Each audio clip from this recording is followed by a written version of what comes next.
कल क्या क्या हुआ था? कल सर हम लोग आर्टिकल से पढ़ गए थे। मतलब नीरज माइक थोड़ा बंद करिएगा।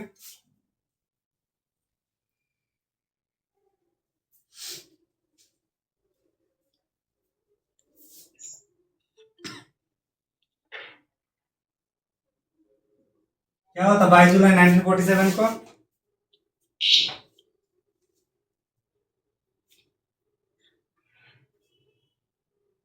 बताते चलिए।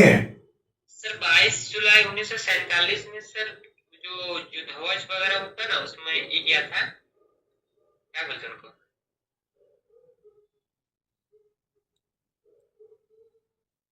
राष्ट्रीय ध्वज को संविधान में स्वीकार किया गया है ना? दिख रहा है कि नहीं दिख छब्बीस रहा है? जुलाई 1950 में सर तीन कुछ चीज उसमें किया था, जैसे राष्ट्रगान वगैरह सब है ना, राष्ट्रपति को मतलब बनाया गया था और राष्ट्रगान को अपनाया गया था 26 जुलाई 1950 को।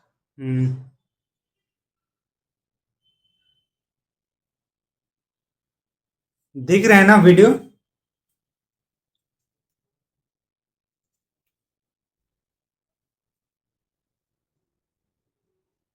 26 नवंबर 1949। सर इसको पूर्ण रूप से मतलब संविधान को। संविधान को अंगीकृत कब किया गया? 26 नवंबर 1949 को ही किया गया ना?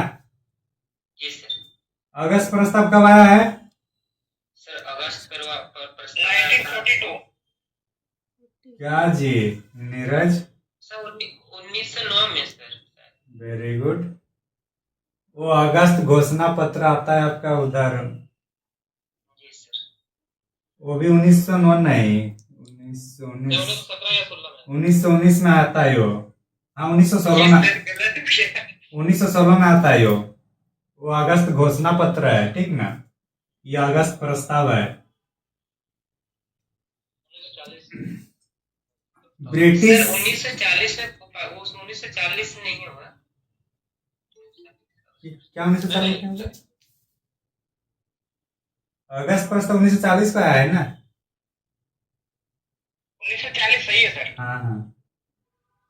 ब्रिटिश सरकार ने पहली बार संविधान सभा का गठन की मांग को स्वीकार कब करता है?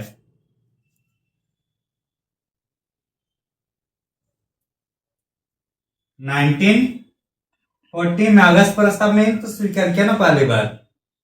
1940 ना।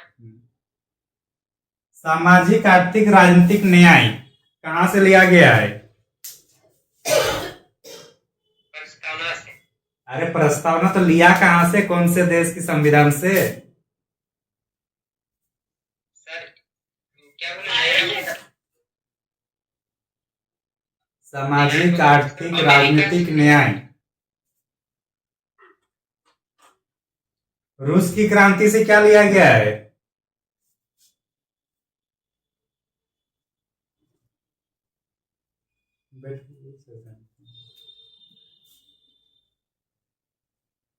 सामाजिक आर्थिक राजनीतिक न्याय रूस की क्रांति से ही तो लिया गया है ना? सब भूल गए। 2 दिन मुश्किल से पढ़ के आप लोग को हुआ, पढ़ क्या नहीं बताए तो 24 घंटा में 1.5 घंटे का लेक्चर का आप लोग 24 घंटा में रिवीजन नहीं कर पा रहे हैं।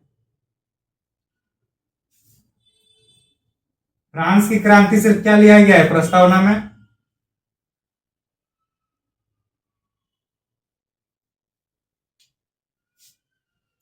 10 मिनट पहले आ रहे हैं, ज्वाइन करें तो उस टाइम कुछ डिस्कशन करना चाहिए ना, बोलना पड़ेगा आप लोग को बच्चे जैसा। सर कहाँ से क्रांति से जैसे हो गया कि स्वतंत्रता समानता ये सब। और आप लोग का टाइम रहता है ज्वाइन करने का 8:10 तक करना है सबको। अभी इतना बार बार थोड़ी हम बार बार ये करेंगे, तो जो भी आ रहा है टाइम पे आइए, ठीक ना?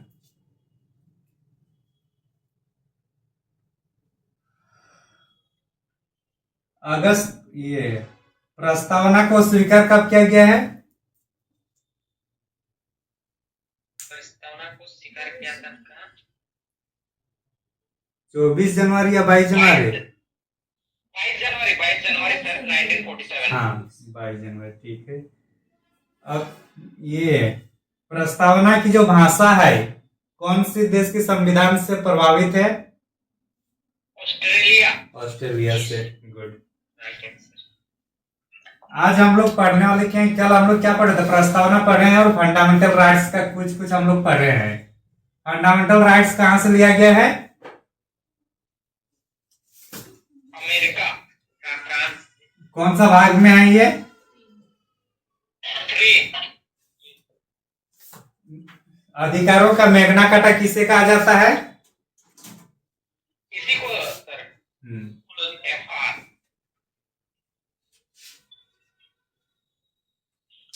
फंडामेंटल राइट्स में किसी का अगर उल्लंघन होगा तो कोर्ट में जा सकते हैं कि नहीं जा सकते हैं? जा सकते हैं सर।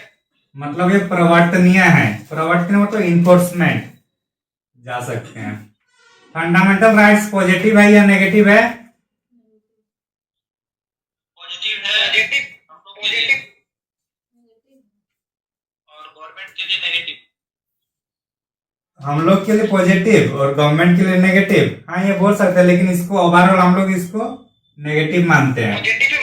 नेगेटिव नेगेटिव, क्योंकि सरकार की तानाशाही इसमें नहीं चलता है, तो इस हिसाब से हम लोग के लिए पॉजिटिव होते, जनता के लिए और सरकार के लिए नेगेटिव। लेकिन जब ओवरऑल और कहेंगे तो ये नेगेटिव है।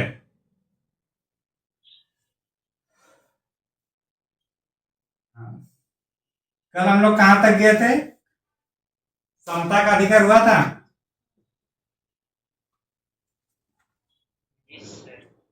14 से 18 कौन सा अधिकार है? समानता का अधिकार सर। 17 में क्या है? 17 में सर अस्थिरता है, छुआछूत वगैरह। कोई किसी व्यक्ति का अपना कुआं है तो उसमें छुआछूत तो कर सकता है कि नहीं कर सकता है? नहीं कर सकता। अगर प्राइवेट कुआं है तो कर सकता है, क्योंकि वो पब्लिक नहीं है ना। लेकिन नैतिक हिसाब से वो भी नहीं करना चाहिए। सार्वजनिक, उसमें लिखा हुआ है ना, सार्वजनिक चीजों में छुआछूत नहीं होगा, वही लिखा हुआ है ना। प्राइवेट में कैसे कर सकते हैं? क्या बोल रहे हैं? स्पेशली सार्वजनिक वाला शब्द। प्राइवेट कुआं बोला। प्राइवेट कुआं का मतलब क्या? अगर मेरा अपना कुआं है तो मैं माना कर सकता हूँ किसी आदमी को कि आप लोग को यहां से नहीं ले जाना होगा पानी। आपके घर में नलकूप है, आपके घर के अंदर नल है, तो आप वहां ताला बंद करके रख सकते हैं कि नहीं रख सकते हैं? हाँ, बस वही है। आर्टिकल 18 में क्या है?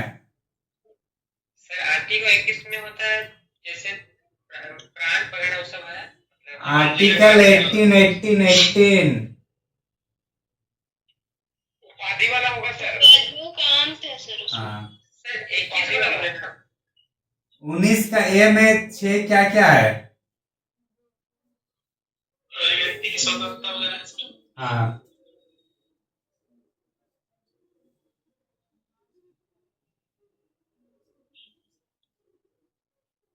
सहकारी समिति, सहकारी समिति का गठन 19 आर्टिकल 19 में कौन सा है? ए बी सी किसमें आता है? सी। ए में क्या है? भाषण अविवेक। दूसरा में क्या है? शांतिपूर्ण सम्मेलन करने का अधिकार। तीसरा में समिति या संगठन बनाने का अधिकार। तो सहकारी समिति हम लोग का 19 का 1 का सी में आता है। आर्टिकल 21 क्या है? अभी रिवीजन ही चल रहा है, ठीक ना, अभी क्लास स्टार्ट हुआ नहीं। जीने का अधिकार। जीवन जीने का अधिकार, लाइफ पार्टनर चुनने का अधिकार। राइट टू प्राइवेसी किसमें है? 21 में सर। हाँ, राइट टू प्राइवेसी 21 में है।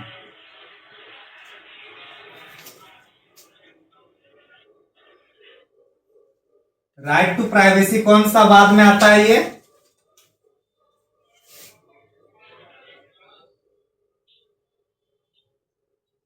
पुट्टास्वामी बाद।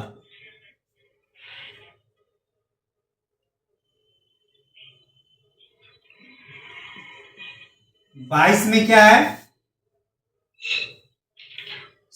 22 में सर क्या बोलते हैं वो गिरफ्तार करेगा तो कारण बताएगा, 24 घंटे के अंदर न्यायालय में पेश करेगा और अपने पसंद का वकील चुनने की स्वतंत्रता। नहीं, इसमें नहीं है अपने पसंद का। क्यों 22 में मतलब गिरफ्तारी के लिए दिया है कि कोई दस्ता को गिरफ्तार वगैरह निवारक जो है कि मान के चले अंदेशा है कि कुछ अनहोनी होने वाले किसी व्यक्ति के द्वारा, तो उसको नजरबंद कर सकते हैं।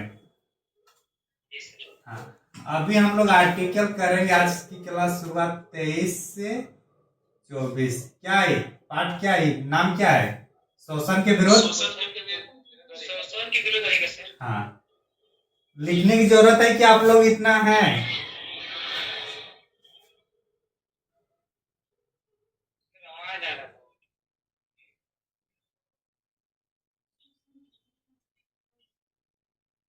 शोषण के विरोध अधिकार। इसमें दो है, कौन कौन सा? 23 और 24। तो 23 में क्या है?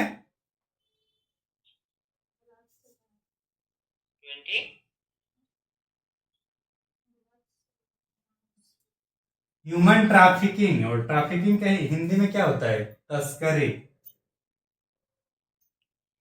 मानव तस्करी।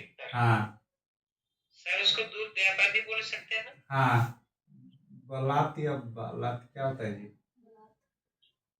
बलात्सरम और बेगारी। बलात्सरम पर। हाँ, और बेगारी कराना। तो इसके तहत जो आर्टिकल 19 मतलब अनुच्छेद 23 के तहत मानव तस्करी, मतलब तस्करी का मतलब होता है कि जिसे किसी भी इंसान या जीव जंतु को वस्तु के तरह मतलब बेचना खरीदना, उस टाइप से।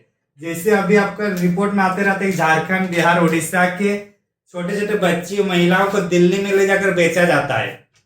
आप लोग सुने होंगे ना न्यूज में। तो क्या है? ह्यूमन ट्रैफिकिंग, मानव तस्करी है। तो ये रोकने के लिए कौन सा अनुच्छेद है हम लोग का? 23। बलात्सर्म का मतलब है कि किसी व्यक्ति को जबरदस्ती काम करवाना, तो उसको हम लोग किसमें आएगा? बलात्सर्म। और बेगारी मतलब बिना पैसे के काम कराना या कम पैसे से पूरा दिन भर काम कराना। तो ये किसमें है हम लोग का अनुच्छेद? 23। 24 में क्या है? 24 में सर बताया गया कि 14 वर्ष से कम उम्र के बच्चों को आप मतलब काम नहीं करवा सकते कारखाना में। काम खाना जो भी मतलब डेंजरियस काम होगा, बारूद फैक्ट्री या जो भी है, वहां काम नहीं कराना चाहिए। लेकिन सच्चाई ये है कि बारूद फैक्ट्री में अभी भी बच्चों को ही काम में रखा जाता है, क्योंकि वो लोग को कम पैसा देने से भी काम चलता है। तो 14 साल से कम उम्र के बच्चों को जोखिम वाले क्षेत्रों में या जोखिम से संबंधित काम नहीं कराना, यही है ना? आर्टिकल 25 से लेकर 28 क्या है हेडिंग? धार्मिक स्वतंत्रता। धार्मिक स्वतंत्रता यही है ना सबको? इसमें कौन कौन सा हो रहा है? 25, 26, 27 और 28। 25 में क्या है? सर किसी को धर्म को मानने का अधिकार है, मतलब आप किसी भी धर्म को मान सकते हैं। किसी भी व्यक्ति को अंतकरण की स्वतंत्रता है। अंतकरण मतलब मैं कौन से भगवान का पूजा करूंगा, कौन से देवता को मानेंगे, मैं अपनी धर्म को प्रचार प्रसार कर सकता हूं। बाकी लोगों को भी इसमें जुड़ने के लिए बोल सकता हूं, लेकिन जबरदस्ती नहीं कर सकता हूं। समझ में आ रहा है ना? दूसरे धर्म के लोगों को भी मोटिवेट करके बोल सकते हैं कि आप हमारे धर्म में आ सकते हैं, हमारे धर्म की ये खूबियां है। लेकिन आप किसी को प्रलोभन देकर धर्म में शामिल नहीं कर सकते हैं। ये किसमें है? 25 में सर। हाँ, अंतकरण की स्वतंत्रता। अंतकरण की स्वतंत्रता का मतलब ही हो रहा है कि अपनी पूजा पाठ, अपने भगवान, अपने धर्म को किसको मानेंगे किसको नहीं मानेंगे, अपने ऊपर डिपेंड करेगा। ठीक ना? दो ऐसे व्यक्ति का नाम बताइए जो हिंदू थे, बाद में बौद्ध धर्म में कन्वर्ट हुए हैं।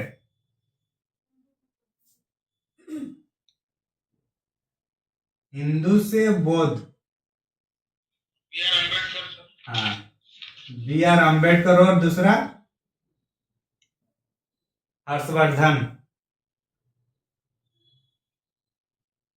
हर्षवर्धन राजा भी पहले हिंदू था, लेकिन वो बाद में कट्टर बौद्ध बन जाता है। आर्टिकल 26, अनुच्छेद 26 में क्या है? सामूहिक धार्मिक स्वतंत्रता। क्या है? सामूहिक धार्मिक स्वतंत्रता का अधिकार। सामूहिक धार्मिक स्वतंत्रता का अधिकार है या हाँ, मतलब इसमें है कि आप जो भी अपना धर्म से संबंधित है उसका प्रबंधन कर सकते हैं।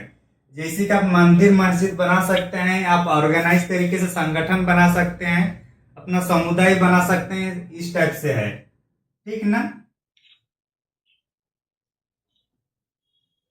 प्रबंधन करना है।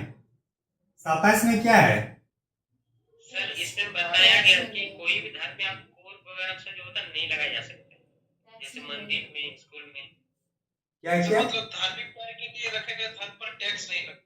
हाँ, 27 में है कि आप किसी भी धर्म के लोगों को उसके अगर कोई काम कर रहे हैं तो उसमें जैसे कुछ भी हम लोग सामान ज्यादा खरीदते हैं तो उसके लिए जीएसटी वगैरह लगता है कि नहीं लगता है? लगता है। लेकिन अगर धार्मिक चीज अगर कुछ मान के चलिए कर रहे हैं तो उसके लिए टैक्स नहीं लगेगा, सरकार उस पर टैक्स नहीं लगा सकती है। लेकिन वो अपना क्या बोलते हैं उसको, टैक्स के अलावा जो शुल्क होता है, शुल्क ले सकती है। टैक्स नहीं लगेगा लेकिन शुल्क लिया जा सकता है, ठीक ना? और सरकार चाहे तो मतलब सरकार ऐसे किसी धर्म को फंडिंग नहीं करेगी, लेकिन अगर चाहे तो सभी धर्म को फंडिंग कर सकते हैं। किसी एक धर्म को नहीं, सभी धर्म को करना हो तो करना है, नहीं तो किसी एक को भी नहीं करना है। समझ में आ रहा है?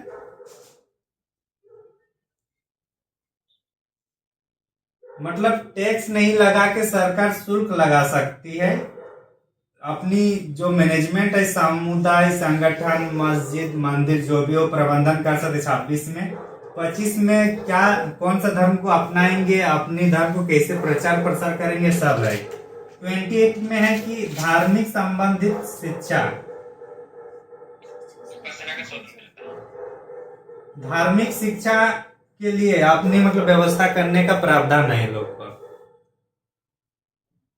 कहीं कुछ डाउट? 25 से 28 में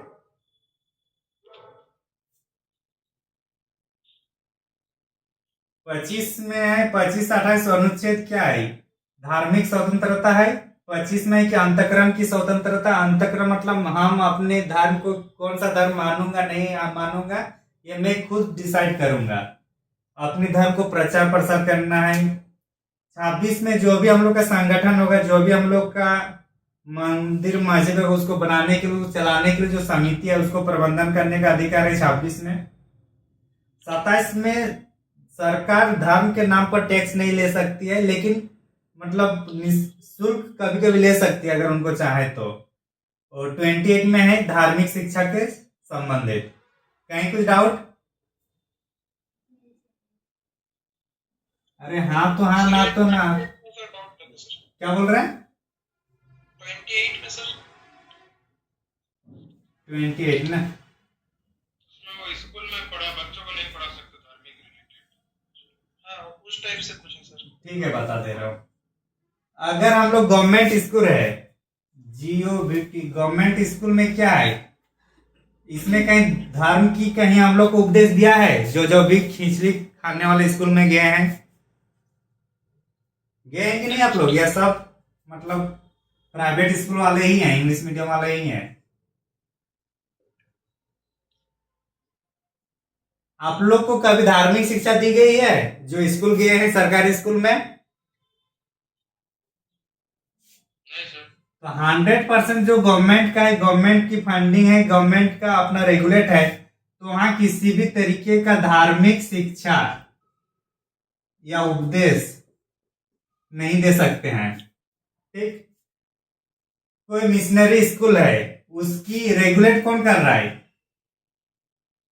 रेगुलेट तो गवर्नमेंट करती है ना। जैसे वो लोग का अगर कोई ईसाई स्कूल है तो बोर्ड का जो 11-12 का बोर्ड होता है या मैट्रिक का जो बोर्ड होता है तो जैक के अनुसार ही होता है या वो लोग का अपना होता है? जैक के अनुसार ही एग्जाम होता है ना? जी सर। तो एग्जाम किसके अनुसार हो रहा है? जैक। लेकिन क्या झारखंड सरकार मिशनरियों को पैसा देती है क्या? फंडिंग गवर्नमेंट नहीं करती है। करती है कि नहीं करती है? मिशनरी स्कूल में करती है भैया। मिशनरी स्कूल में गवर्नमेंट फंडिंग नहीं करती है, ठीक ना? कोई भी प्राइवेट स्कूल है वहां पे गवर्नमेंट फंड नहीं देती है। वहां उन लोग का ड्रेस देती है क्या सरकार? खिचड़ी खिलाती है? तो भैया जो जैक बोर्ड होता है उसमें जैक बोर्ड में होता है, ये तो बोल रहा हूँ। गवर्नमेंट स्कूल में हम लोग सब मिल रहा है, लेकिन यहाँ धार्मिक शिक्षा होता है जैक बोर्ड में, जो सरकारी स्कूल है। नहीं। लेकिन मैं हाँ, लेकिन उस स्कूल की बात कर रहा हूँ जहाँ पे ईसाई मशीनरी लोग जो चला रहे हैं या कोई भी संस्था चला रहे हैं। जैसे कि संत पॉल, संत जो भी आप ये कर रहे हैं, तो उसमें एग्जाम हम लोग के साथ ही होगा, लेकिन वो लोग का ड्रेस अलग हो सकता है, वो लोग का बुक सरकार से ना मिलकर वो लोग का अपना बुक होता है। वहां पे खिचड़ी की व्यवस्था नहीं होगा, मिड डे मील नहीं होगा। तो ये सब क्या है, वो सब फंडिंग वगैरह कौन कर रहे हैं? सब ये लोग अपना खुद से कर रहे हैं, लेकिन रेगुलेट कौन कर रही है? गवर्नमेंट। तो ऐसी मिशनरियों में धार्मिक शिक्षा दी जा सकती है, ठीक ना? वो लोग अपने अनुसार धार्मिक शिक्षा दे सकते हैं, लेकिन वो लोग पे डिपेंड करेगी, वो लोग जबरदस्ती करेंगे या नहीं करेंगे, उस पर डिपेंड करेगा वहां की संगठन पर। लेकिन धार्मिक शिक्षा यहाँ देना अलाउड है ये लोग के लिए। पहला में नहीं है, दूसरा में अलाउड है, तीसरा में जो सेमी गवर्नमेंट है, जहां पे सरकार कुछ पैसा दे रही है, कुछ संगठन दे रही है, तो यहाँ पे भी कोई मतलब धार्मिक शिक्षा वहां के स्टूडेंट के इंटरेस्ट पे छोड़ दिया जाता है कि वो कोई करेगा या नहीं करेगा। मतलब कोई चाहे तो धार्मिक शिक्षा ले सकता है और नहीं भी ले सकता है, जहां सेमी गवर्नमेंट वाला है। लेकिन जहां फंडिंग 100% किसी मशीनरी या किसी प्राइवेट संस्था का है, तो उनके अनुसार वो जैसा चाहे वैसा पढ़ा सकता है, लेकिन रेगुलेटिंग कौन करेगा? गवर्नमेंट, सरकार। हाँ। तो तीनों समझ में आएंगे ना? 28 में क्या था?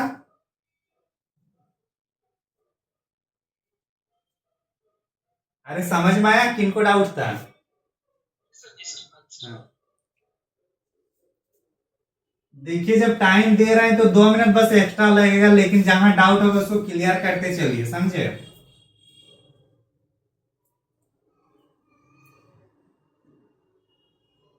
आर्टिकल 29 से 30 क्या है?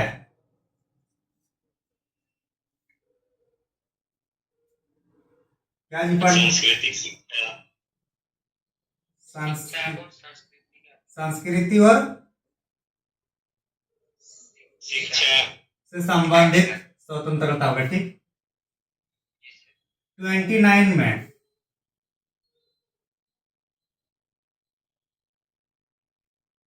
जनरली अल्पसंख्यक की बात किया जाएगा, लेकिन ये केवल अल्पसंख्यक नहीं है, किसी भी समुदाय क्या होगा कि अपनी भाषा, संस्कृति, अपनी परंपरा रूढ़िवादी ये सबको बनाए रखने का अधिकार है। भाषा, परंपरा, कैसे होता है रूढ़िवादी और क्या होता है संस्कृति, ये सबको बचाए या बनाए रखने का अधिकार है। किसके तहत मिलता है? आर्टिकल 29। और 30 में क्या है? अल्पसंख्यक का स्वतंत्रता। क्या बोल रहे हैं 30 में? इसमें सर अल्पसंख्यक का स्वतंत्रता वही होगा। अरे तो 29 में ही हो रहा है ना जी। 30 में अल्पसंख्यक अपनी शिक्षा को बनाए रखने के लिए, अपनी शिक्षा व्यवस्था को या अपनी भाषा को जीवन या समृद्ध करने के लिए शिक्षण संस्थान बना सकते हैं, ठीक ना? क्या कुछ अलग लिखा है क्या? लिखा नहीं सर, जो मेरे याद था वो बता रहे हैं। अच्छा, तो यहाँ पे अपनी संस्कृति को बचाना है। संस्कृति इसलिए पहला आता है, फिर शिक्षा। तो जो अल्पसंख्यक है वो अपना स्कूल में अपनी शिक्षा, अपनी भाषा, संस्कृति ये सब को बनाए रखने के लिए अपना स्कूल जैसी संस्थाएं वो लोग खोल सकते हैं। समझे? क्या बोल रहे? पंजाबी लोग किरपन रखते हैं, तो आपका 25 में आएगा। 25। हाँ, जो किरपान रखते हैं ना पंजाबी लोग, वो आर्टिकल 25 में आता है। हाँ, आर्टिकल 31 क्या था इसमें? संपत्ति का अधिकार। कौन से संविधान संशोधन में इसको हटा के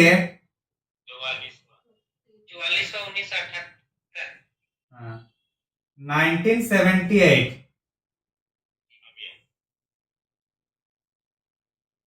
300 में दिया गया है ना, अभी कानूनी अधिकार बनाया गया है। जी सर। हाँ। आर्टिकल 32 क्या है इसमें? सर 32 में आपका उपचारों का अधिकार। हाँ, इसको संविधान की आत्मा ने क्या कमेंट किया है हमारे भीमराव अंबेडकर जी ने? इसमें बताया गया है कि क्या कहा गया है?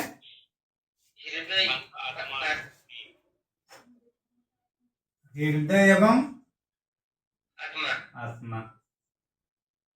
इसके तहत अगर आपको अभी तक जो हम लोग 14 से लेकर 30 तक जो भी हम लोग पढ़े हैं, उसमें किसी भी तरीके का अगर हनन हो रहा है किसी व्यक्ति के द्वारा हो या सरकार के द्वारा, तो हम लोग डायरेक्ट कहां जा सकते हैं?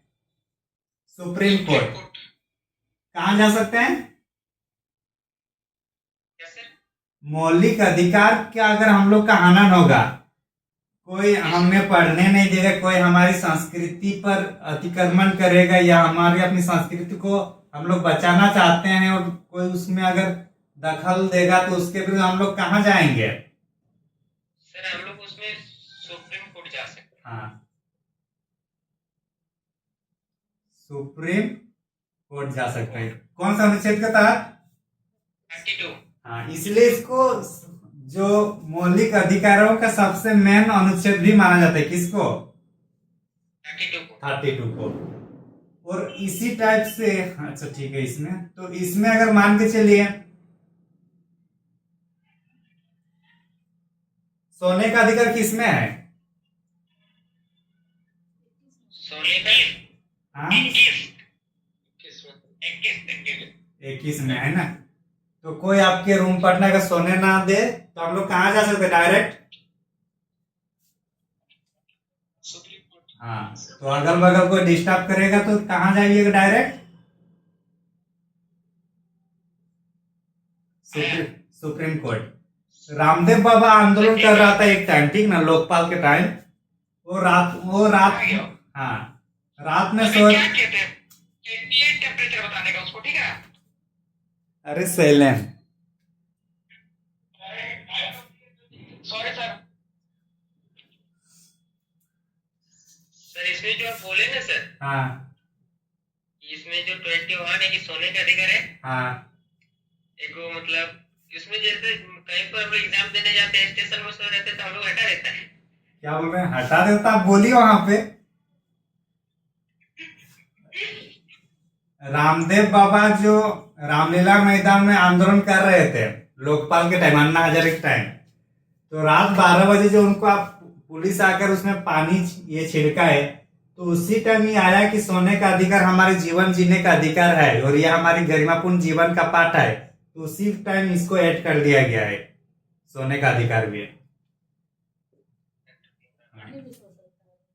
कहीं भी सो नहीं सकता है, उसका भी है। अगर कोई सोया हुआ है तो उस पर डिस्टर्ब भी नहीं करना चाहिए। अगर इजाजत के साथ कोई सो रहा है, तो कोई आंदोलन कर रहे हैं तो उसका इजाजत रहता है ना प्रशासन से, रहता है कि नहीं रहता है?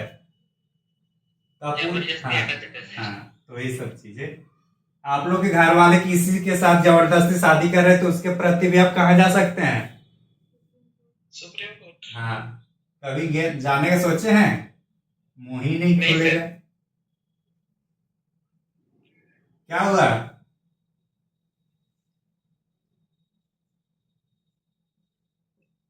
आर्टिकल 32 के तहत 5 गो रेट हैं। जी सर। कौन कौन सा?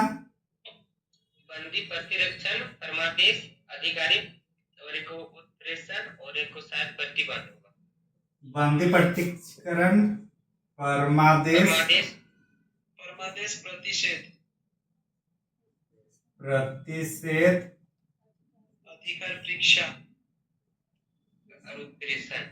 उत्प्रेषण, अधिकार परीक्षा, अधिकार परीक्षा, सबके बारे में जानकारी आप लोग पे है। बंदी प्रत्यक्षीकरण, बंदी प्रत्यक्ष मतलब बंदी बना रहे किसी व्यक्ति को। पुलिस किसी को अगर गिरफ्तारी कर रहा है, बंदी कर रहा है, तो उसको 24 घंटे के अंतर्गत कहाँ ले जाना है? मजिस्ट्रेट के पास। कल ही बात किए थे ना हम लोग। जी सर। तो अगर किसी को पुलिस ने पकड़ ली और अगर वो 24 घंटे बाद भी नहीं कर रहे हैं, नहीं जा रहे, तो उसके विरुद्ध भी हम कोर्ट में जा सकते हैं, सुप्रीम कोर्ट तक भी जा सकते हैं। इस 24 घंटा में अवकाश जो होगा, छुट्टी शामिल नहीं किया जाता है। जो ट्रेवलर डिस्टेंस है वो भी इसमें शामिल नहीं किया जाएगा। परमादेश मतलब किसी को आदेश दे रहा है, यही हो रहा है ना? तो आदेश कौन देगा? न्यायालय देगा।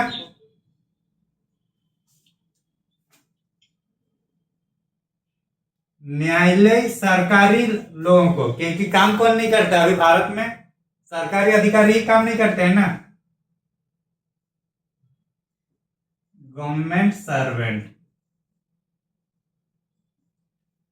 तो अगर कोई बीडीओ है, सीओ है या फिर कोई आईएएस ऑफिसर है, वो उसका जो अधिकार है और उस अधिकार पे अगर वो काम नहीं कर रहे, तो न्यायालय आदेश देता है कि तुम अपने जो अधिकार है उसका मतलब काम करिए। ये कौन बोलता है? ये न्यायालय। न्यायालय सरकारी ऑफिसर। मेरे को या आपको अभी न्यायालय कुछ बोल सकते हैं क्या अभी?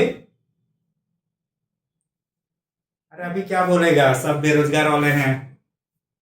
जब तक सरकारी, अभी आपका जवाबदेही क्या है? कुछ नहीं है। जो भी जवाबदेही है घर के प्रति है या किसी और के प्रति है, तो आप लोग अपना अपना समझ लीजिएगा। क्या विष्णु? जी सर। हाँ जी सर, मतलब है क्या? किसी और के प्रति भी जवाबदेही है क्या घर वालों के अलावा? क्या हुआ, ज्यादा समझ गया लग रहा है।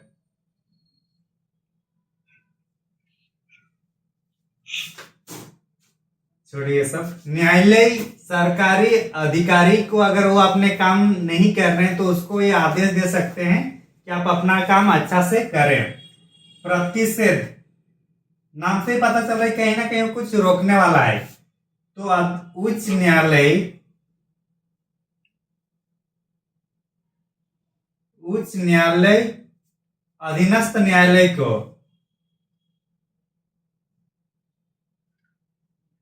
अधीनस्थ न्यायालय, अधीनस्थ न्यायालय मतलब अगर हाई कोर्ट है तो क्या होगा? District court. अगर सुप्रीम कोर्ट है तो हाई कोर्ट, डिस्ट्रिक्ट कोर्ट दोनों को आदेश दे सकती है कि दे सकता है कि नहीं दे सकता है? सुप्रीम कोर्ट से नीचे, हाई कोर्ट है तो हाई कोर्ट से नीचे करेगा। तो ऐसी स्थिति में सुप्रीम कोर्ट या हाई कोर्ट, जो भी उच्च न्यायालय है, वो अधीनस्थ न्यायालय को किसी केस में उसका जो प्रक्रिया चल रहा है उसी टाइम मना कर सकता है कि आप अपने अधिकार से बाहर जाकर मतलब किसी केस को मत, मतलब क्या बोलते उसको, सॉल्व कर रही है। मतलब अपने अधिकार से बाहर जाने के लिए रोकता है कौन? उच्च न्यायालय अधीनस्थ न्यायालय को, प्रक्रिया के टाइम ही। मतलब अगर केस चल रहा है तो उसी टाइम बोल देगा कि ये आपके हाथ की बात नहीं, आपके अधिकार की बात नहीं है, इसको आगे ऊपर के ये में मतलब ये कर दीजिए। मतलब प्रोसेस के टाइमिंग। और उत्प्रेषण में भी माना करता है, लेकिन ये प्रोसेस खत्म हो जाता है और अभी रिजल्ट आने वाला होता है, तो उस रिजल्ट को रोक के बोलता है कि ये भी आपके बस की बात नहीं है, या आप इसको हायर कोर्ट में भेजना है।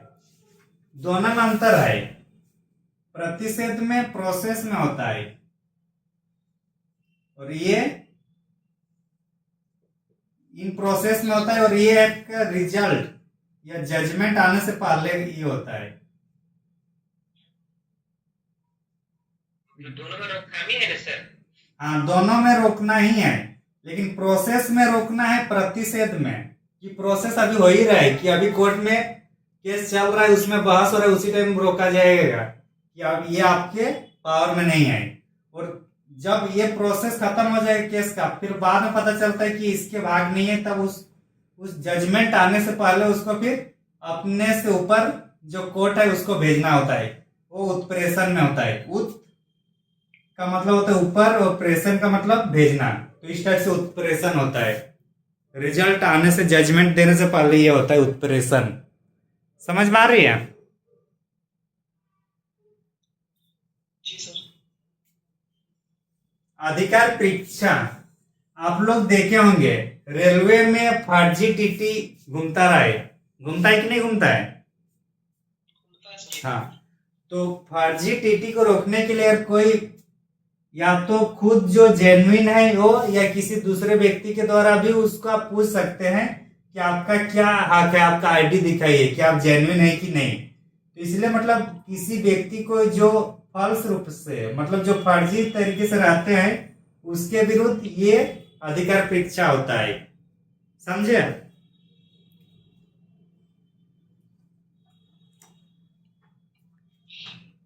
समझ में आया कि नहीं? जी सर। मिटा दें? जी सर। Yes sir. तब यस सर। आप लोग वीडियो देखते लेकिन कमेंट कुछ नहीं करते हैं, या देखते ही नहीं है। उत्प्रेक्षण को और एक बार बताइए। ठीक ठीक ठीक।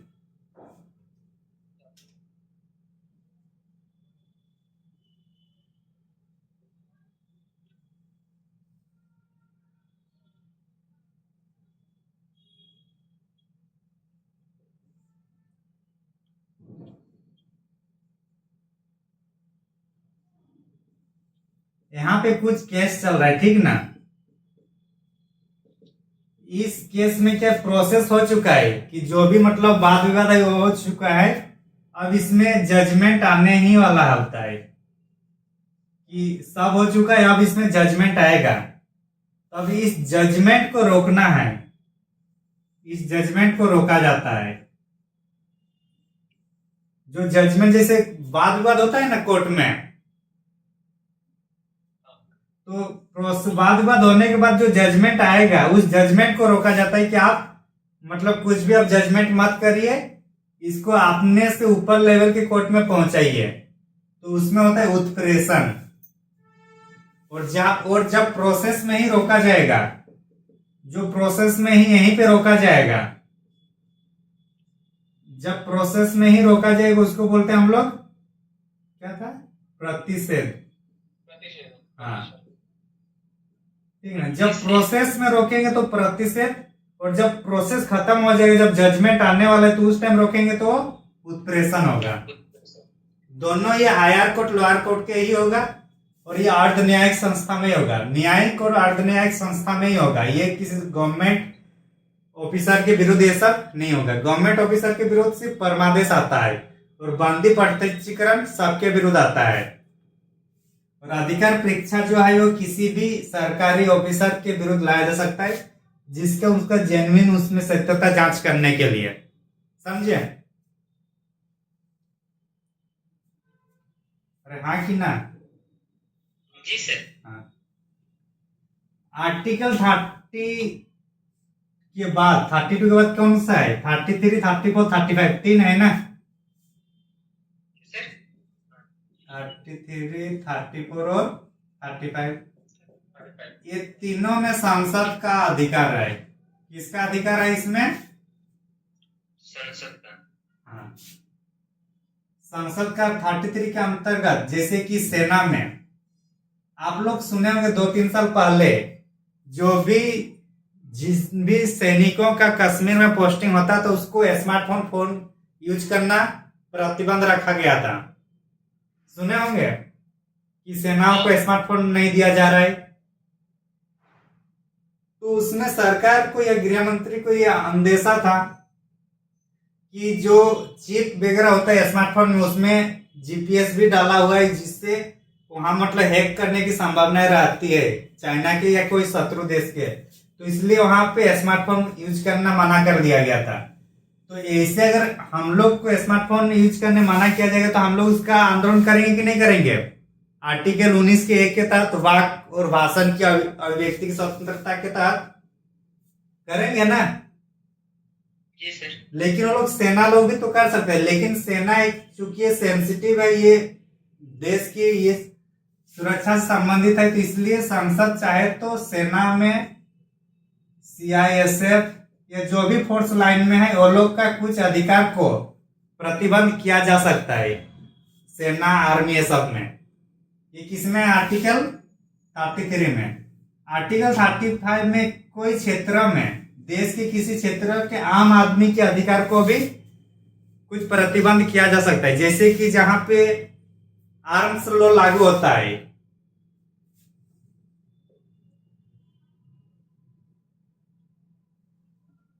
इसको क्या बोला जाता है जो मणिपुर साइड हमेशा रहता है, मणिपुर मिजोरम में?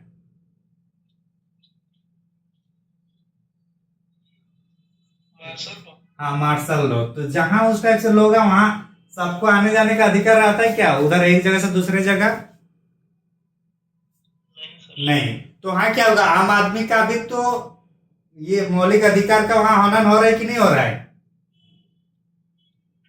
जी सर। हाँ, तो ये 34 नंबर में होता है, आम आदमी के लिए होता है। जहां पे मार्शल लॉ लागू होता है वहां पे आपकी आधारभूत जो अनुच्छेद है उसमें वो कुछ कम ज्यादा कर सकते हैं।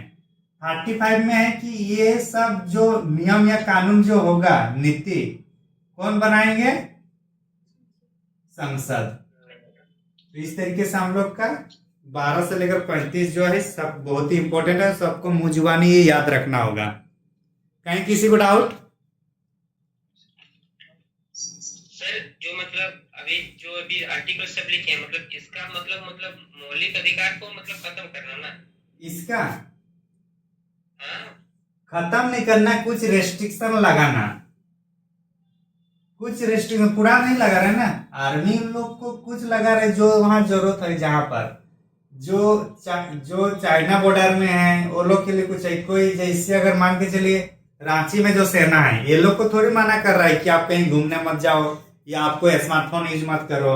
यहाँ के वालों को तो नहीं माना है ना। नहीं। किसी विशेष जगह पे विशेष यूनिट को ही ये चीज होता है।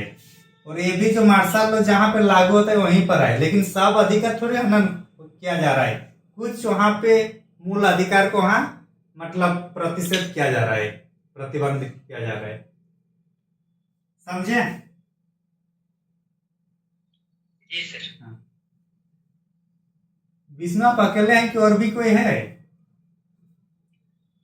और भी कोई है कि आप अकेले हैं क्लास में? सर अकेले में सर कंकाल जैसा है। अरे कोई और आदमी है कि नहीं? यहाँ तो सब कोई है सर, क्लास में सब कोई है। अच्छा, उसी की बात कर, बस आप ही का आवाज आ रहा है, बाकी लोग पता नहीं कहाँ गायब हो गए। सर ये लोग नोट्स बना रहे हैं सर। अच्छा, नोट्स बना रहे हैं तो बोलना चाहिए ना। कभी कभी स्क्रीनशॉट लेना होगा तो उस टाइम मैं रुक जाऊंगा, या ज्यादा स्पीड हो रहा है तो बताना होगा ना। क्या वो स्पीड ज्यादा हो रहा है क्या?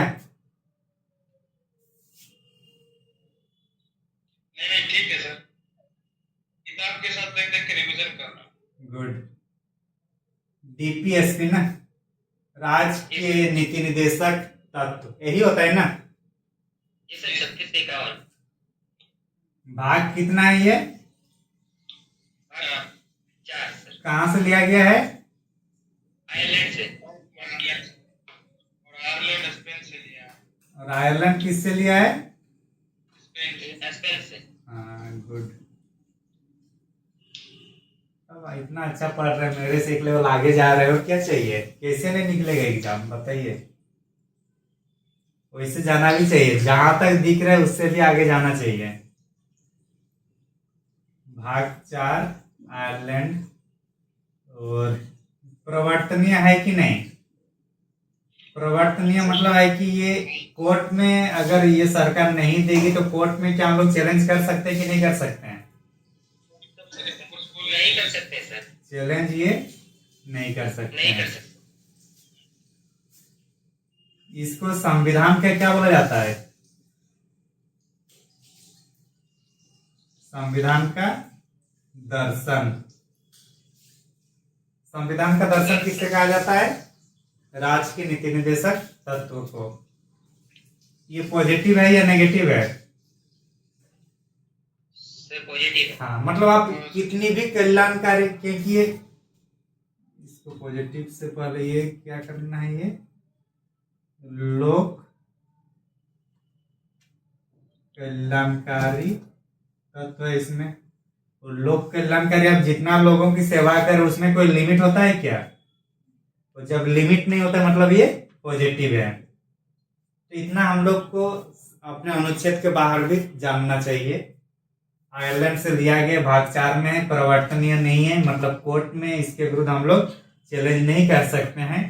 इसे संविधान का दर्शन कहा जाता है। लोक कल्याणकारी इसमें तत्व होता है, और लोक कल्याणकारी कितना भी लोगों की सेवा करे वो कभी नेगेटिव नहीं हो सकता, इसलिए ये क्या है? पॉजिटिव है। जब न्यायालय या राष्ट्रपति को, एक्चुअली संविधान की व्याख्या कौन करता है? संविधान की व्याख्याकर्ता किसे माना जाता है? व्याख्याकर्ता हो तो स्रोत है संविधान का। संविधान को व्याख्या कौन करेगा? अगर संविधान की दो अनुच्छेद एक दूसरे से या किसी नियम से अगर टकराव हो रहा है तो उस स्थिति में संविधान को कौन व्याख्या करेगा? किसके पास अधिकार है? राष्ट्रपति, संसद या न्यायालय? Supreme court. सुप्रीम कोर्ट के पास है, इसलिए उसको संविधान का संरक्षण करता किसे माना जाता है? सुप्रीम कोर्ट को ही। अगर सुप्रीम कोर्ट को किसी मुद्दे पे ये समझ में नहीं आ रहा कि क्या सही है क्या नहीं संविधान के आधार पर, तो सुप्रीम कोर्ट दो चीज देखते हैं। एक, डीपीएसपी में क्या उसकी भावना है, और दूसरा प्रस्तावना में। ये दोनों के आधार पर फिर सुप्रीम कोर्ट उसको व्याख्या करने का प्रयास करते हैं। कहीं अगर सुप्रीम कोर्ट को कुछ कंफ्यूजन हुआ तो। जी सर। हाँ, तो इसलिए ये क्या है? दर्शन है। लिख लिए ना? अनुच्छेद कहां से कहां है? 36 से लेकर 51। सबको याद रखना है और अभी याद करना है, ठीक ना?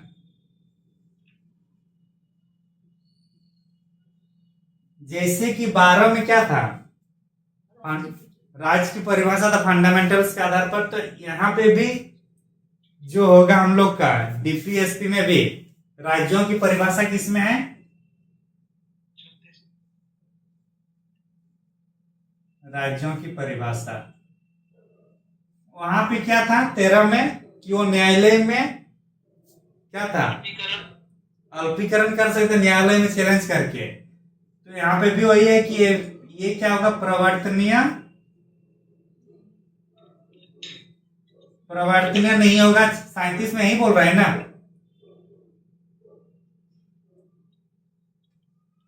अरे आप लोग लैंग्वेज पढ़िए, मैं यहाँ समझा दे रहा हूँ, बुक में है ना। तो नहीं हुआ तो मैं बाद में भेज दूंगा।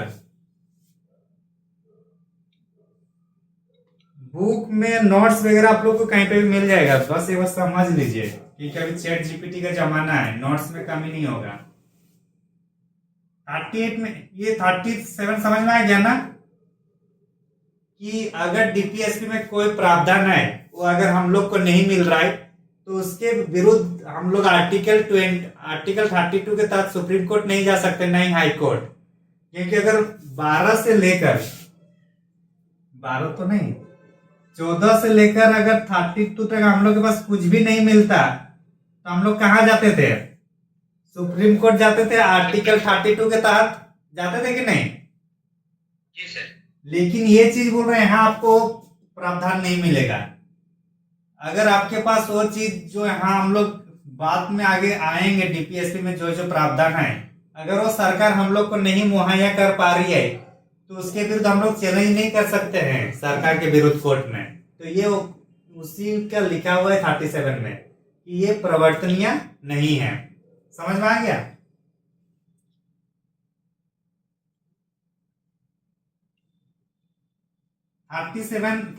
सामाजिक, आर्थिक और राजनीतिक न्याय, सामाजिक आर्थिक राजनीतिक न्याय की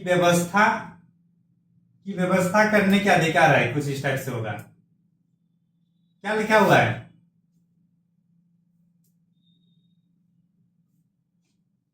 आप लोग कुछ देखे नहीं तो मेरे को देखना पड़ रहा है। 38 सर। हाँ, क्या लिखा हुआ है? लोक कल्याण की अभिवृद्धि के लिए सामाजिक, आर्थिक और राजनीतिक न्याय द्वारा सामाजिक व्यवस्था सुनिश्चित करना। हाँ, तो सामाजिक व्यवस्था क्या बोल रहे? सुनिश्चित करना है सामाजिक, आर्थिक, राजनीतिक। और इसमें क्या क्या? अगर आय में सुविधाओं और अवसरों की असमानता को समाप्त, प्रतिष्ठा, अवसरों, अच्छा सुविधा है ना, सुविधा और अवसरों की असमानता को समाप्त करना। हाँ, अगर असमानता ज्यादा है, अगर असमानता ज्यादा है तो क्या न्याय मिलेगा? सामाजिक, आर्थिक, राजनीतिक न्याय नहीं मिलेगा। इसलिए असमानता को क्या करना है? हम लोग को कम करना होगा। यही है 39 में मेल प्लस फीमेल के लिए समान वेतन दिया गया सर। ठीक है, और कुछ भी होगा। 3-3-6 प्रावधान, आपको समान चीज मिलना चाहिए। वो मेल फीमेल के लिए समान वेतन होना चाहिए। हाँ, 39 में बताया गया। मेल और फीमेल में समान पैसा, एक समान कार्य और एक समान कार्य होगा तो समान वेतन। ठीक, उसके पहले देखिए ए में होगा, मतलब 39 में अलग अलग पॉइंट है। पहला है कि अगर स्त्री हो या पुरुष, सबको अपनी आजीविका चलाने के लिए राज्य ये अधिकार देगा या राज्य वो साधन प्रदान करेंगे। ठीक ना, कि राज्य साधन प्रदान करेंगे कि सभी स्त्री या पुरुष को अपनी आजीविका उपार्जन करने का मौका मिले। ये इसमें आए मेल फीमेल में अपना आजीविका को प्राप्त करने के लिए साधन देंगे कौन? सरकार। मतलब सब जितनी भी यहाँ पे होगा सब राज्य सरकार ही मुहैया कराएगी। बी में बोल रहा है कि जो समुदाय हम लोग है, हमारे बीच जो सामूहिक जो संसाधन या जो भी है हमारे पास, भौतिक संसाधन जो भी है, उसमें सभी को समान तरीके से बांटना, उचित तरीके से बांटना, या फिर स्वामित्व, सभी को स्वामित्व प्रदान करना। समझ में आ गया ना? नहीं समझे?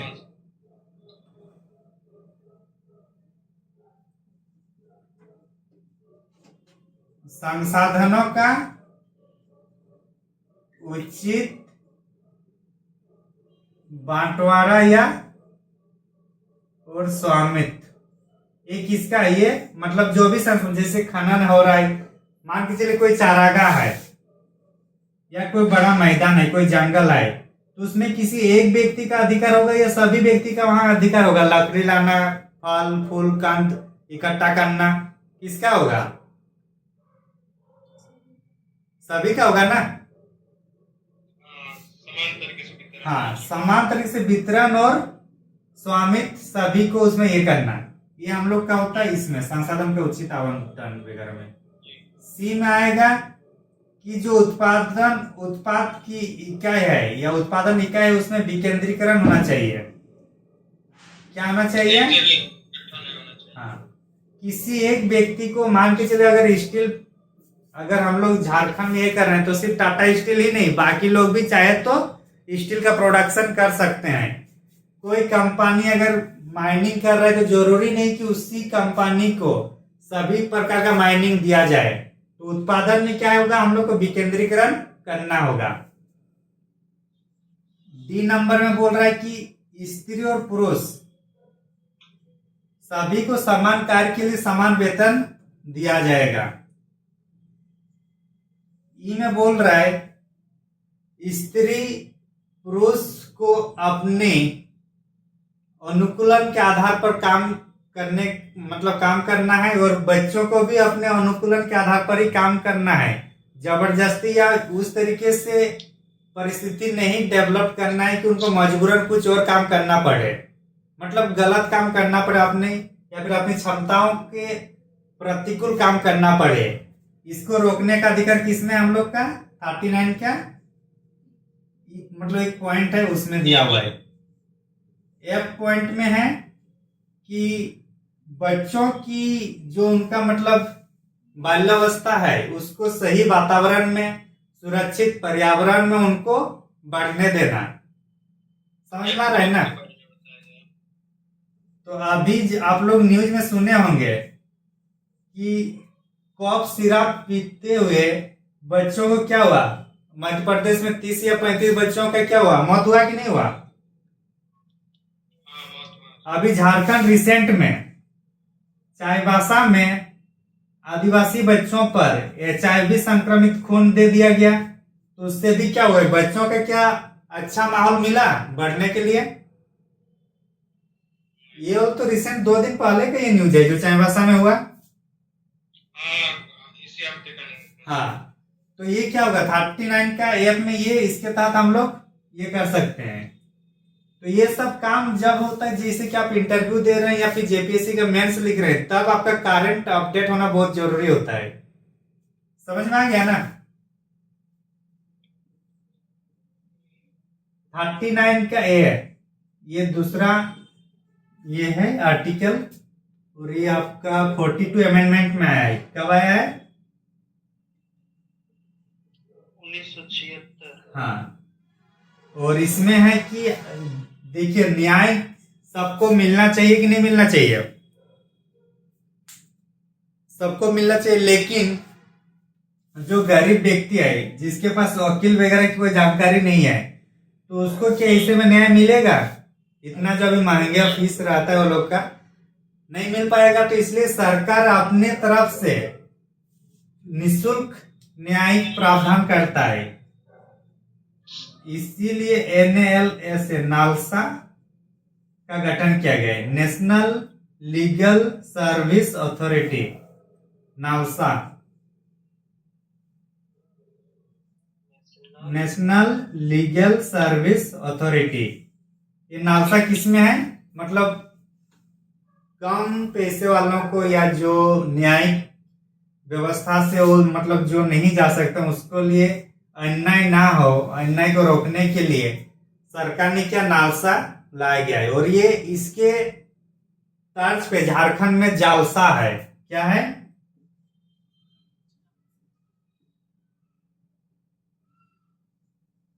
ये है, और ये रिकॉर्ड रखा है पूरे भारत में। जालसा ने सबसे पहले एक दिन में केस को निपटारा किया है, ये आज तक का रिकॉर्ड है। समझे? 39 तक किसी को कुछ डाउट?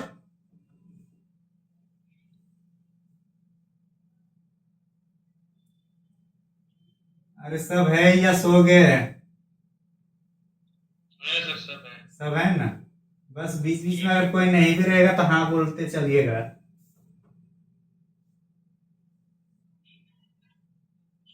40 में क्या है? पंचायती राज, ग्राम पंचायत का गठन किया गया। हाँ, पंचायत के बारे में है। और इसी के आधार पर अभी हम लोग, इसी के आधार पर हम लोग का कौन सा अमेंडमेंट आया? 43 और 44 आया ना? 1976। हाँ, 41 में क्या है? सर इसमें काम पाने का अधिकार है। काम पाने का अधिकार, बस और भी कुछ होगा? कुछ तो सर कोई बुढ़ा आदमी है तो उसको क्या काम करने का अधिकार है, क्या काम कर पाएंगे? कोई 80 साल का उम्र का कोई बुढ़ा होगा तो उसके लिए सहायता की बात की गई है। जैसे कोई बीमारी से ग्रसित है तो और हम जैसे बेरोजगार हैं तो हम लोग को तो काम चाहिए, लेकिन काम कहाँ मिल रहा है। तो ऐसी स्थिति में सरकार कुछ हम लोग को काम दे या फिर कुछ सहायता प्रदान करे। तो बुढ़ा आदमी होगा तो उनको क्या होगा, पेंशन मिलेगा। जी सर। बीमारी से ग्रसित होने की अगर हो रहा है तो अभी जो स्कीम चल रहा है प्रधानमंत्री आयुष्मान जो योजना वाला जो चल रहा है, जिसमें 5 लाख प्रत्येक फैमिली को दिया जा रहा है, तो इसी के तहत आ रहा है ना। और यही चुनावी मुद्दा, हर चुनाव में बेरोजगारी भत्ता देंगे, लेकिन अब तक मिला है क्या किसी को? नहीं मिला। तो ये सब जब विशेष इस टाइप से स्थिति होगा तो उसको मतलब उसके लिए सरकार क्या प्रावधान करेगी, वो हम लोग का 41 में है। समझ में आ रहा है ना? जी सर। या सिर्फ मैं ही समझ रहा हूं? 42 में क्या है? अनुचित दशा प्रसूति सहायता। हाँ, अनुचित दशा, या 42 ना, और एक 43 रुके पहले। मानवीय दशा वाला है क्या इसमें? हाँ सर, उसमें नहीं, मैटरनिटी लीव वगैरह मानवीय दशा होना चाहिए। मानवीय दशाएं होगा मतलब अगर कोई प्रेग्नेंट ये है महिलाएं हैं तो उनके लिए कम काम करना हो, दोपहर में काम करना ना हो, इस टाइप से होना चाहिए काम में। और कोई मतलब क्या बोलते उसको, मानवीय परिस्थितियों में सुनिश्चित। हाँ, या फिर जैसे कोई महिलाएं हैं जो, हाँ, महिलाएं अगर माँ बन रही है तो उसके लिए कुछ छुट्टी वगैरह, तो इसके लिए कितने महीने की छुट्टी मिल रहा है अभी? 3 महीने, 6 महीने, 6 महीना हो गया जी। 26 सप्ताह आज ही तो भेजा हूं। ये पहले 2 बच्चों के लिए है, अगर तीसरा बच्चा होगा तो फिर ये 12 सप्ताह, ठीक। और अगर मिसकैरेज वगैरह हो रहा है या किसी भी तरीके से अगर उसको मिसकैरेज करना पड़ रहा है तो उसके लिए 6 सप्ताह। देखिए हमारे संविधान भेदभाव नहीं करता है, तो महिलाओं का इतना है, अब पुरुषों को भी तो कुछ मिलेगा कि नहीं मिलेगा? अरे आप लोग भी बाप पिता बनेगा तो 15 दिन का छुट्टी मिलेगा, पैटर्निटी लीव। कितने लड़कों के लिए, पुरुषों के लिए? 15 दिन कर दिया, 5 दिन एक्स्ट्रा और।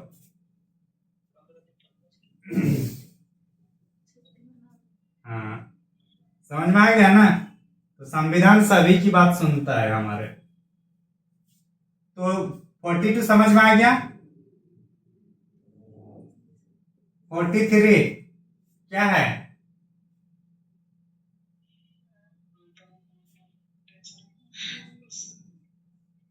कुटीर उद्योग से संबंधित है।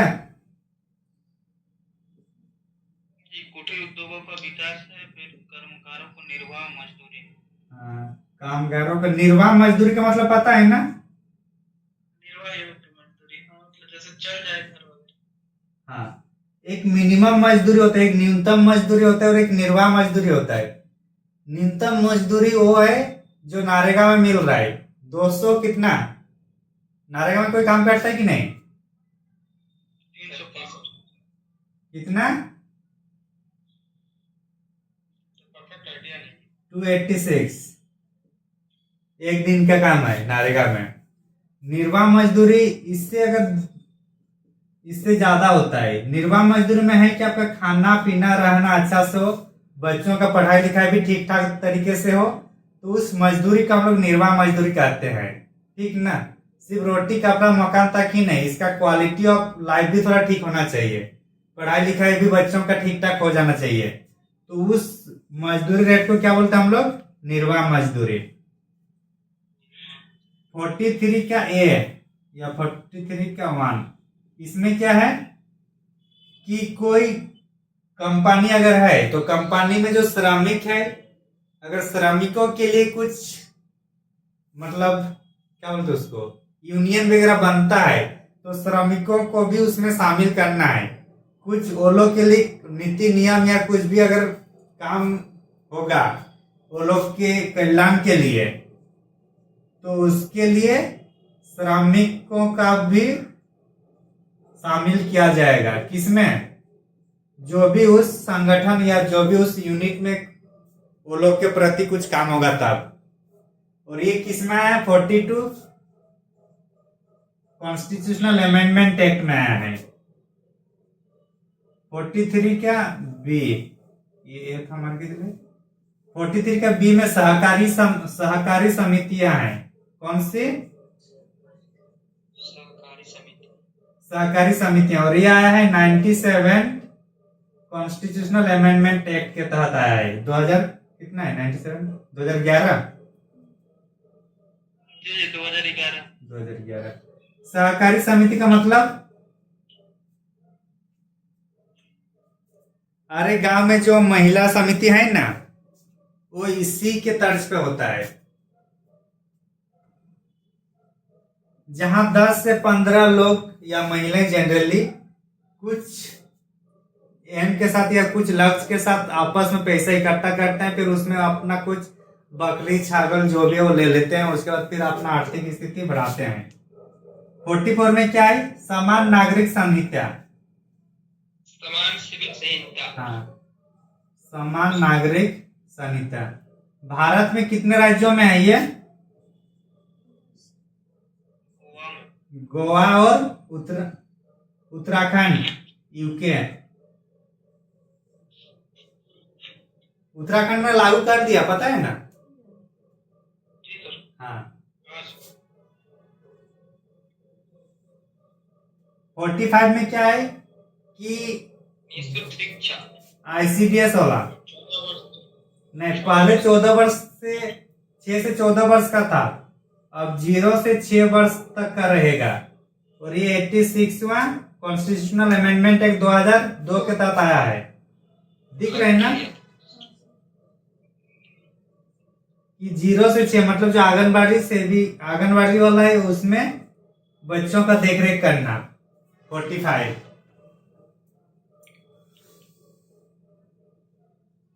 46 एससी एसटी ओबीसी जो पिछड़ा है इसको शिक्षण स्तर पर या कौशल स्तर पर कुछ सहायता करना, जैसे कि छात्रवृत्ति योजना। एससी एसटी को मिलता है कि नहीं? एससी एसटी ओबीसी को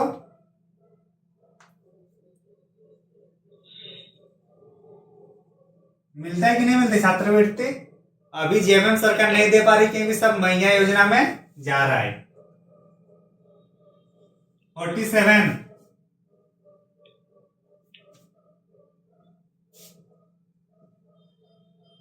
पोषण स्तर को ठीक ठाक रखना, मद्यपान सेवन को रोकना। लेकिन झारखंड सरकार तो इसी को बढ़ावा दे रही, क्यों? क्योंकि इसमें टैक्स आएगा, इसीलिए बढ़ावा दे रहा है ना। नशा सेवन नहीं करना, ये सब किसमें हम लोग का? 47 में। 48 में क्या है? कृषि और पशुपालन का आधुनिकीकरण करना। कृषि पशुपालन का क्या करना है? आधुनिकीकरण करना। 48 का ए है, इसमें क्या है? पर्यावरण का संरक्षण और संवर्धन करना। वन्य जीव और जंतुओं का संरक्षण करना किसमें है? 48 का ए है। 49 में क्या है?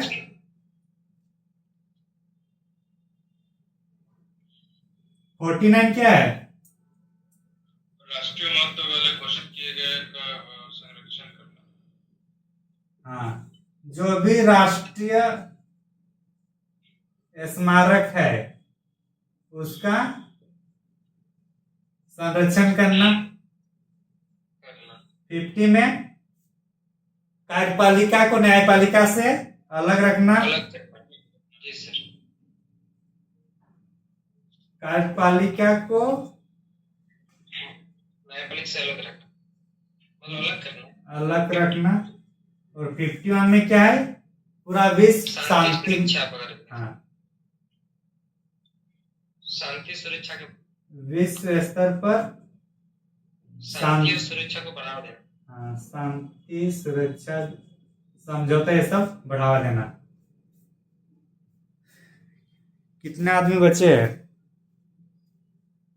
अच्छा, सब बचे हुए हैं, मेरे को लगा सब चले गए होंगे। इंटरेस्टिंग चल रहा सर, कैसे जाएगा? हाँ, अभी इतना जो हम लोग देखे हैं, अगर पर्यावरण को देखें तो बिरसा हरित ग्राम विकास योजना झारखंड में आया है। यहाँ पुरुष और महिलाओं की दशा के आधार पर देखें तो मातृत्व वंदना क्षम ये योजना या मैटरनिटी लीव आया है। बीमारी के देखे तो आयुष्मान योजना आ रहा है। बेरोजगारी को देख अगर हटाने के लिए आ रहा है तो प्रधानमंत्री कौशल विकास योजना आ रहा है। बूढ़ा के लिए पेंशन योजना आ रहा है बुढ़ों में। और इस टाइप से जितने भी यहाँ 51 जो है 36 से लेकर 51, इसी को देखते हुए जितनी भी योजनाएं हैं ना, सभी योजनाएं यहीं से हम लोग को बनता है। जितनी भी सरकार की आप स्कीम देखिए, सब इन्हीं में से किन्हीं ना किन्हीं एक से ही होता है। आप कोई भी योजना उठाइए तो इसलिए क्या है कि ये जो, इसलिए इसको लोक कल्याणकारी तत्व या लोक कल्याणकारी का भाग माना जाता है। किसको? डीपीएसपी को। और इसलिए हमारे संविधान की ये दर्शन है। हमारे संविधान आखिर क्या चाहती है वो हम लोग डीपीएसपी को देखकर हम लोग समझते हैं। छात्रवृत्ति योजना हुआ, कौशल विकास योजना, लाल किला हुआ, ताजमहल है, ये सबको हम लोग संरक्षण करने के लिए जैसे स्कीम लाते हैं तो उसके लिए 19 में है। कार्यपालिका और न्यायपालिका एक दूसरे में काम में बाधा ना आवे, इसके लिए हमारी यहाँ प्रावधान है। पूरे विश्व में शांति बनाए रखे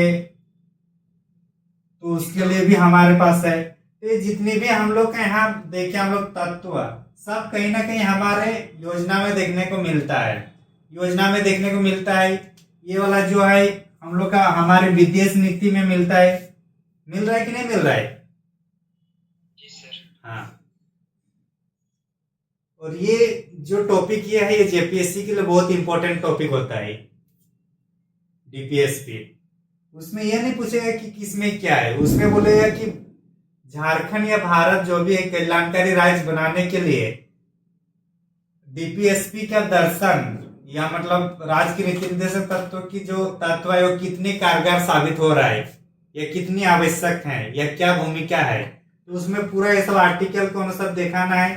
फिर कौन सा आर्टिकल के तहत कौन सा योजनाएं बनाए। जैसे कि 40 में ये पंचायत है, पंचायत के आधार पर हम लोग का संविधान संशोधन 73वां 74वां हुआ, जिसके आधार पर ग्राम को मतलब जो शक्तियों का विकेंद्रीकरण था उसको और थोड़ा ज्यादा हम लोग गांव लेवल पर लाए। विश्व का भारत एकमात्र ऐसा राष्ट्र है जहां पे हम लोग का शासन व्यवस्था 4 स्तर पर होता है। सॉरी 4 नहीं 3 स्तर पर होता है। पहले क्या होता है, सब में संसद होता है सभी देशों में, और उसके बाद एमएलए एमपी वाला विधानमंडल वाला होता है। पंचायती राज कहीं पे देखने को नहीं मिलेगा, ये सिर्फ और सिर्फ भारत में है। समझ में आ रहा है? इसलिए त्रिस्तरीय जो सरकार है वो सिर्फ भारत में है पूरा विश्व का। कहां से लिए हम लोग? आर्टिकल 41 से पेंशन योजना आ रहा है, आयुष्मान भारत योजना आ रहा है, प्रधानमंत्री कौशल विकास योजना आ रहा है, मानवीय दशा से जो मैटरनिटी लीव आ रहा है, पोषण स्तर को। नीचे वाला क्या बोले सर, समझ में नहीं आया। ये वाला हाँ बोले क्या बोले? किसी भी देश में जाइए 2 स्तर का सरकार होता है, एक संसद स्तर पर और एक होता है विधानमंडल। जैसे हम लोग राज्य स्तर पे जो होता है ये पूरा देश में होगा एक, और एक स्टेट में होता है। और हम लोग का क्या है, पंचायत स्तर भी है। तो ये विश्व के किसी और देश में नहीं है, ये सिर्फ भारत में है। समझे? पोषण स्तर को बढ़ाने के लिए मिड डे मील योजना आया है कि नहीं आया है?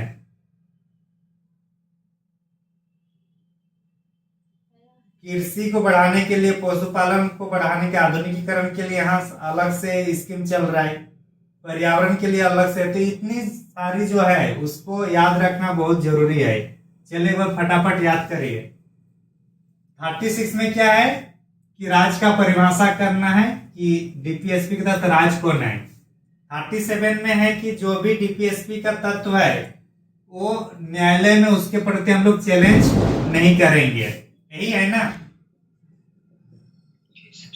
38 में सामाजिक आर्थिक राजनीतिक न्याय को मतलब सुनिश्चित तरीके से व्यवस्थित करना है, और इसकी ये तभी संभव है जब आय, प्रतिष्ठा, सुविधा और अवसर की जो असमानता है उसको कम करेंगे।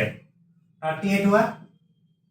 39 में पहला में है कि राज्य सभी स्त्री और पुरुषों को अपनी आजीविका उपार्जन करने के लिए साधन प्रदान करेंगे। दूसरा में है कि जो सामुदायिक जो क्या बोलेंगे उसको,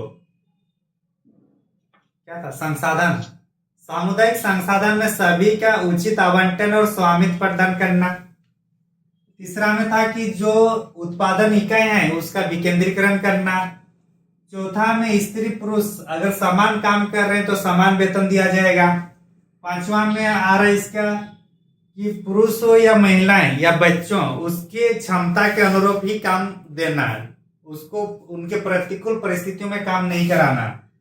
फिर लास्ट में जो एफ वाला होगा उसमें है कि बच्चों को अपने मतलब अच्छा वातावरण में उनको बढ़ने देना।